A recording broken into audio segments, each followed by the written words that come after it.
Hello વિદ્યાર્થી મિત્રો, ધોરણ સંસ્કૃત વિષય દ્વિતીય સત્ર સેમ 2 તેનું ચેપ્ટર નંબર આપણે 1 સંસ્કૃતનું મમ અંગાની જે ગાલા સ્વાધ્યાય પોથી છે. જો તમારે ગાલા સ્વાધ્યાય પોથીના જવાબ જોતવા હોય તો તમને આપણી યુટ્યુબ ચેનલ આઈએમપી એજ્યુકેશનમાં મળી રહેશે. તો સંપૂર્ણ આપણે મમ અંગાની એટલે મારા અંગો વિશેનું આ પાઠની અંદર આ વિડીયો લેક્ચરની અંદર સોલ્યુશન કરવાના છે. ઓકે વિદ્યાર્થી મિત્રો, અને સાથે સાથે આપણે પેપરના સોલ્યુશન તો મૂકીએ જ છીએ.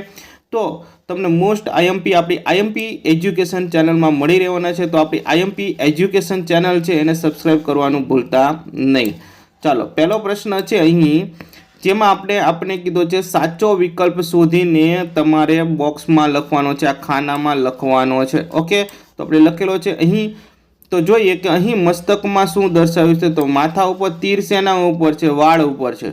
બરાબર, વાળને શું કહેવાય? કેસા કહેવાય. તો ઓપ્શન સી આપણો જવાબ અહીંયા કેસા તમારે આ રીતના લખવાનો. ઓકે વિદ્યાર્થી મિત્રો, ચાલો બીજું ચિત્ર તમે અહીંયા જોઈ શકો છો કે અહીંયા તમને મુખ ઉપર તમને તીર આપેલું છે. બરાબર, તો મોઢાના મુખ ઉપર તીર હોય તો એને શું કહેવાય? અને હોઠ કહેવાય. બાકી અહીંયા બીજા શબ્દ લાગતા નથી, દાંત કે એવું કંઈ આપેલું નથી. બરાબર, હોઠ જ છે એટલે આપણે ઓષ્ટ એટલે હોઠ થાય. Option B. ત્રીજું છે અહીં મસ્તકમાં શું દર્શાવ્યું છે? તો અહીંયા તમને જોઈ શકો છો, અહીંયા કાન ઉપર છે એ તીર આપેલું છે.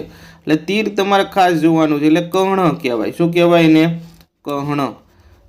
ત્યારબાદ ચોથું છે અહીં મસ્તકમાં શું દર્શાવ્યું છે? તો તીર ક્યાં આપેલું છે? અહીંયા આંખ ઉપર આપેલું છે. ક્યાં આપેલું છે? આંખ ઉપર. આંખને શું કહેવાય? નેત્ર. તો આપણો જવાબ ઓપ્શન બી નેત્ર આવશે. ત્યારબાદ પાંચમો છે અહીં બે હોઠો વચ્ચે શું દર્શાવ્યું છે? તો જો આ હોઠ છે, આ હોઠ છે, તો વચ્ચે તમને જે વ્હાઇટ કલર દેખાય છે, સફેદ કલર, બરાબર, એ દાંત છે. તો અહીંયા દાંતને શું કહેવાય? દંતા કહેવાય. તો ઓપ્શન સી આપણો જવાબ હોવો જોઈએ. તો વિદ્યાર્થી મિત્રો, તમને ખ્યાલ પણ આવતો હશે કે હું શું કહેવા માંગુ છું અને સમજાવવા માંગુ છું. ઓકે, એક થોડોક આપણે કલર છે એક લાલ લઈ લેવીએ. ઓકે, ચાલો એના પછીની વાત કરીએ કે અહીં મસ્તકના ચિત્રમાં શું દર્શાવે છે? તો મસ્તકમાં અહીંયા આને શું કહેવાય? ગરદન કહેવાય. બરાબર, તો એને સંસ્કૃતમાં આપણે ગ્રીવા કહેવાની છે. તો ઓપ્શન ડી આપણો જવાબ બનવાનો છે. ત્યારબાદનો પ્રશ્ન જે પેજ નંબર 6 ઉપર હશે તમારા સ્વાધ્યાય પોથી ઉપર. ઓકે, તેની અંદર સાતમું, અહીં ધડના ચિત્રમાં શું દર્શાવે? તો ધડ કોને કહેવાય? તો કેડનો ઉપરનો ભાગ અને ગળાના નીચેનો ભાગ, આટલો જે ભાગ હોય છે એને શું કહેવામાં આવે છે? ધડ કહેવામાં આવે છે. ઓકે વિદ્યાર્થીઓ, તો અહીંયા તીર છે એ છાતીનું બતાવેલું છે. શેનું બતાવેલું છે? છાતીનું. છાતીને વક્ષ કહેવાય. શું કહેવાય વિદ્યાર્થીનો? વક્ષ. ઓપ્શન બી આપણો જવાબ રહે. ત્યારે અહીં ધડના ચિત્રમાં શું દર્શાવ્યું છે? તો આ પેટ ઉપર તીર આપેલું છે. ક્યાં આપેલું છે? પેટ ઉપર. તો પેટને ઉદર કહેવાય. શું કહેવાય? ઉદર. ઓપ્શન ડી આપણો જવાબ બનશે. ત્યારબાદ છે નવમું જોઈએ તો આ હાથેળી છે, હાથની હથેળી. ઓકે, અહીંયા તીર આપેલું છે. તો અહીં ડાબા હાથમાં શું દર્શાવ્યું છે? તો ઓપ્શન ડી કરતલમ. કરતલમ એટલે ડાબા હાથમાં જે બતાવ્યું છે આપણને, બરાબર, એ કરતલમ છે એટલે કે હથેળી છે. ત્યારબાદનું 10મું ચિત્ર અહીંયા આપેલું છે કે અહીં પગના ચિત્રમાં શું દર્શાવ્યું છે? હવે પગના ચિત્રમાં પગ જ છે પણ આપણે એને સંસ્કૃત ખાલી લખવાનું થાય. બરાબર, તો એને શું કહેવાય? પાદ કહેવાય. યાદ રાખજો, આને પાદ કહેવાય. અને ચરણ કોને કહેવાય? તો કે આ જે ભાગ છે એને ચરણ કહેવાય, પંજાનો ભાગ. ઓકે, આ પગનો ભાગને પાદ કહેવાય. એટલે કે એ ખાસ ધ્યાન રાખો. ત્યારબાદ જો આ પંજાનો ચિત્રનું આવી ગયું તો એને ચરણ કહેવાય. તો આપણે ઓપ્શન ડી આગળનો પ્રશ્ન પ્રમાણે મેં તમને કીધેલો છે, તો ઓપ્શન ડી ચરણ આવશે. ઓકે, ચાલો એના પછી નીચેનામાંથી હાથ અંગેનું અંગ કયું છે? આપણે હાથનું અંગ લખવાનું છે. તો હાથની અંદર શું શું આવે? બરાબર, એના આધારે લખવાનું છે. તો હાથમાં હથેળી આવે તો એને કહેવાય કરતલમ. તો એ આપણો જવાબ બનશે. પછી 13 છે કે નીચેનામાંથી મસ્તકનું અંગ કયું છે? મસ્તકમાં શું આવે? બરાબર, તો મસ્તકની અંદર આવે આંખ. આંખ એ આપણા મસ્તકમાં જ આવેલું છે એટલે મુખમાં જ આવેલું છે.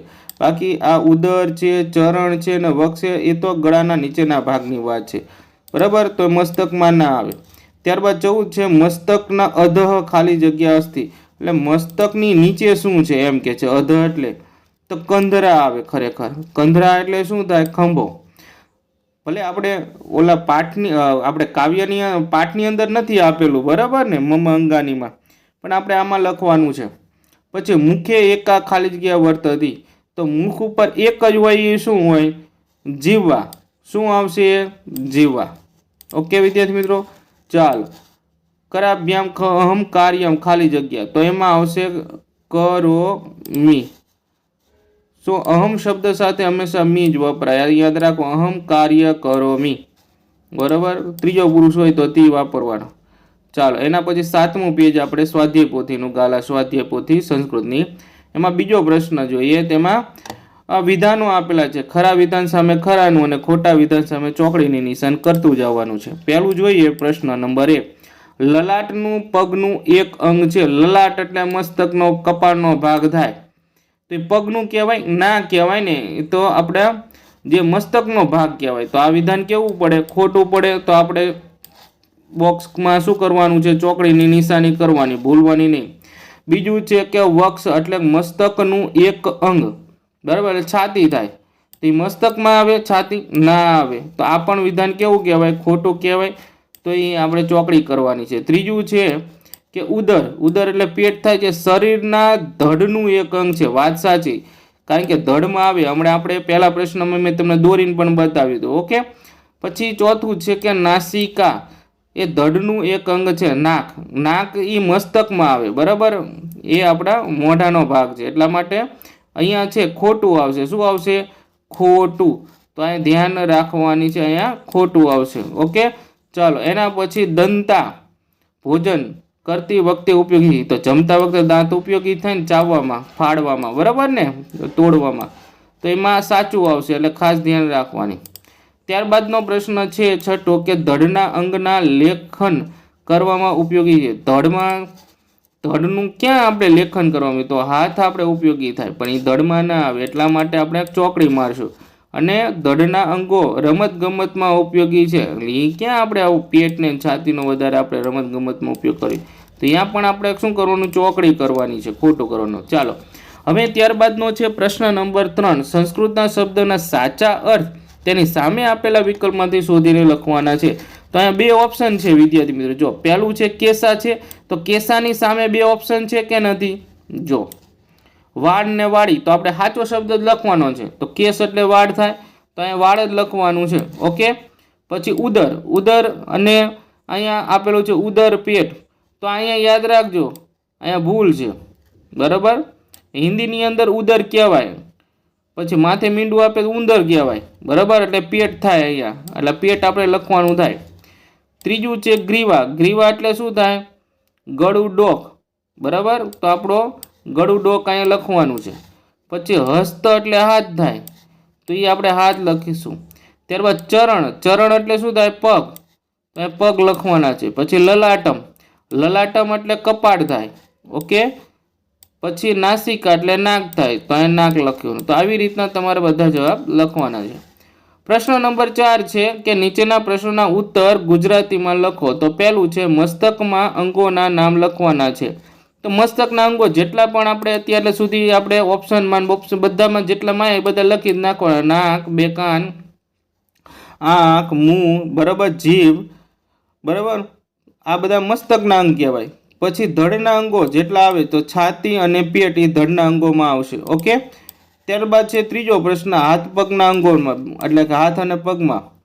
તો કે કોણીનો નીચેનો ભાગ અને પગના પંજો અને હાથના પગના પંજા, બરાબર, એ બધા પગના અંગો છે. ત્યારબાદ છે 5મો પ્રશ્ન, જેની અંદર તમારે શું કરવાનું છે? તો કે વિવિધ અંગોના નામ આપ્યા જ છે, તેની નીચે આપેલા 3 વિભાગમાં વર્ગીકરણ કરવાનું છે. જો આપેલા રહ્યા ને, તો કયા મસ્તકના અંગ છે, કયા ધડના અંગ છે અને કયા પગના અંગ છે. તો અત્યારે લગીને આપણે જે પ્રશ્નનું સોલ્યુશન કર્યું, તો એટલે તમને એટલી તો ખબર પડી જ ગઈ છે. છતાં અહીંયા આપેલું છે, તો મેં વિડીયો પોઝ કરી અને જોઈ શકો છો. તો આ બધા તમારે આપેલા છે. તો ખાસ કરીને વિદ્યાર્થી મિત્રો, જો આ તમને વિડીયો ગમ્યો હોય તો વિડીયોને લાઇક કરી દો, ચેનલને સબસ્ક્રાઈબ કરી દેજો. આના પછી આપણે બીજા પ્રકરણનો વિડીયો અપલોડ કરવામાં આવશે, તેની લિંક પણ આપણે આ વિડીયોમાં આપી દેવાની છે. તો ફરી મળીશું બીજા વિડીયો સાથે. ત્યાં સુધી આવજો વિદ્યાર્થી મિત્રો.